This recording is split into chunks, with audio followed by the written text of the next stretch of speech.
ওং অখণ্ড মঙ্গলাকারং ব্যক্তং যেন চরাচরম তৎপদং দর্শিতং যেন তৎমহে শ্রী গুরবে নমঃ। গুরু ব্রহ্মা গুরু বিষ্ণু গুরুদেব মহেশ্বর গুরুরেব পরম ব্রহ্ম তৎমহে শ্রী গুরবে নমঃ। জয় শ্রীকৃষ্ণ চৈতন্য প্রভু নিত্যানন্দ শ্রী অদ্বৈত গদাধর শিবাসাদি গৌর ভক্তবৃন্দ। প্রিয় ভক্ত বন্ধুরা, শ্রীমদ্ ভগবদ গীতার প্রভু শ্রীকৃষ্ণের মুখনিসৃত বাণী আপনারা শুরু থেকে শেষ পর্যন্ত প্রত্যহ শ্রবণ করুন। আপনাদের সকল দুঃখের অবসান হবে। আর প্রার্থনা করুন, হে প্রভু, আমি আর কষ্ট সহ্য করতে পারছি না, আমাকে উদ্ধার করো। মানুষের জন্য বাঁচবেন না, কারণ মানুষ বদলায়। সৃষ্টিকর্তার জন্য বাঁচুন, কারণ তিনি একমাত্র অপরিবর্তনশীল।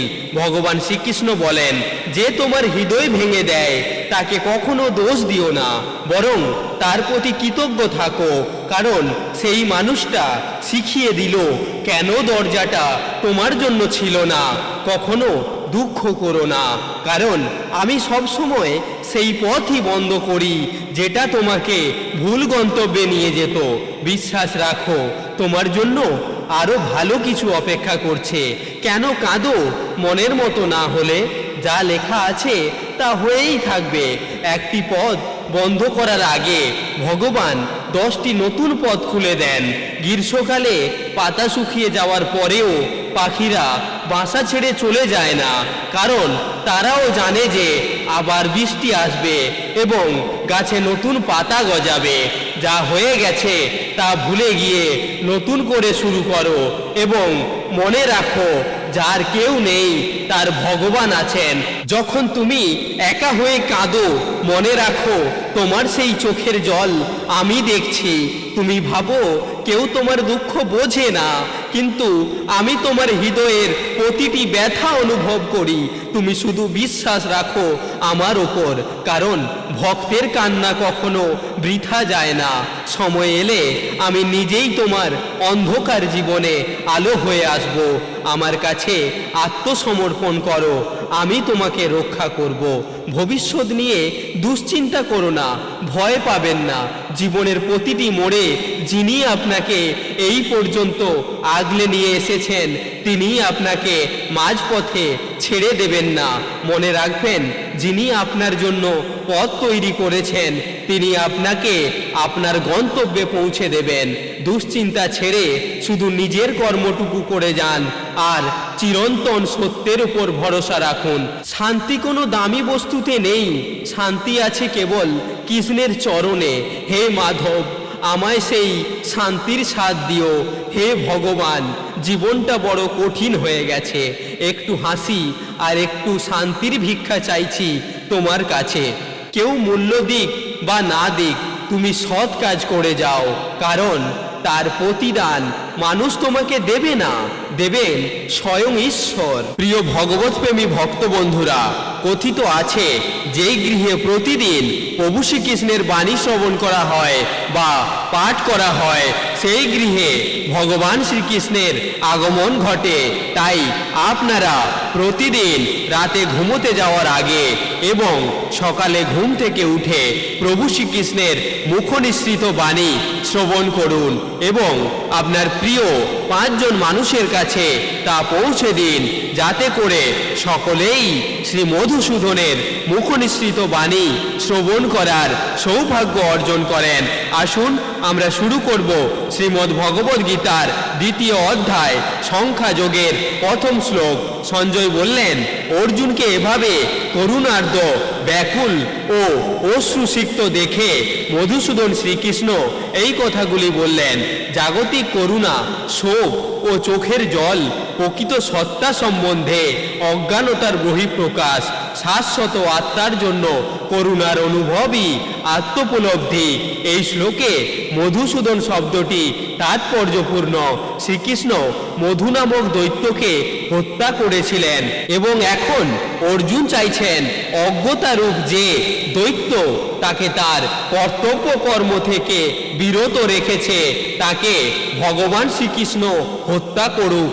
করুণার প্রয়োগ কোথায় হওয়া উচিত তা কেউই জানে না যে মানুষ ডুবে যাচ্ছে তার পরনের কাপড়ের প্রতি করুণা প্রদর্শন করাটা নিতান্তই অর্থহীন।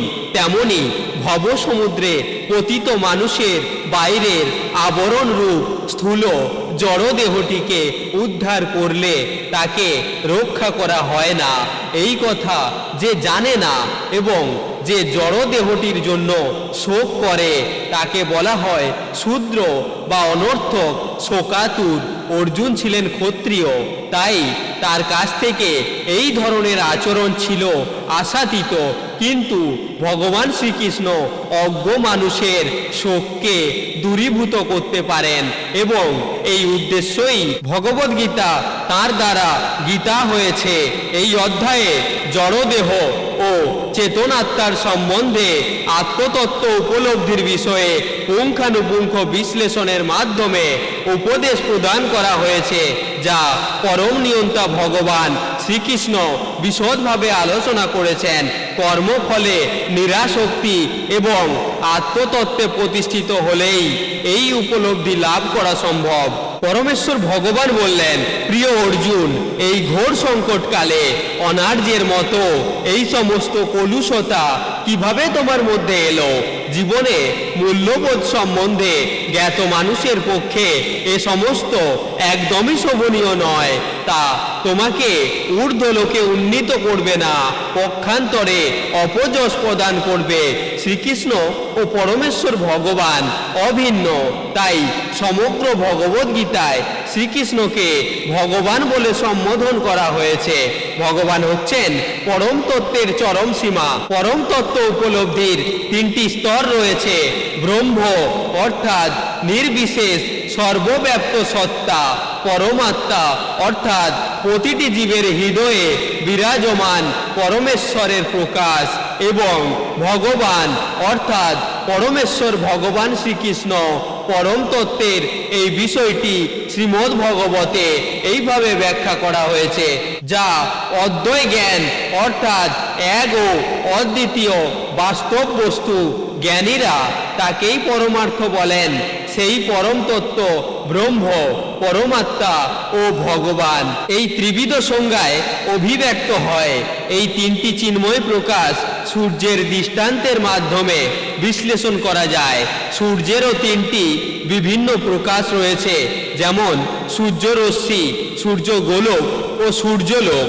সূর্যরশ্মি সম্বন্ধে জানা হলো প্রাথমিক স্তর, সূর্যগোলক সম্বন্ধে জানা আরও উচ্চ স্তরের, এবং সূর্যলোক প্রবেশ করে সূর্য সম্বন্ধে জ্ঞান লাভ করা হচ্ছে সর্বোচ্চ।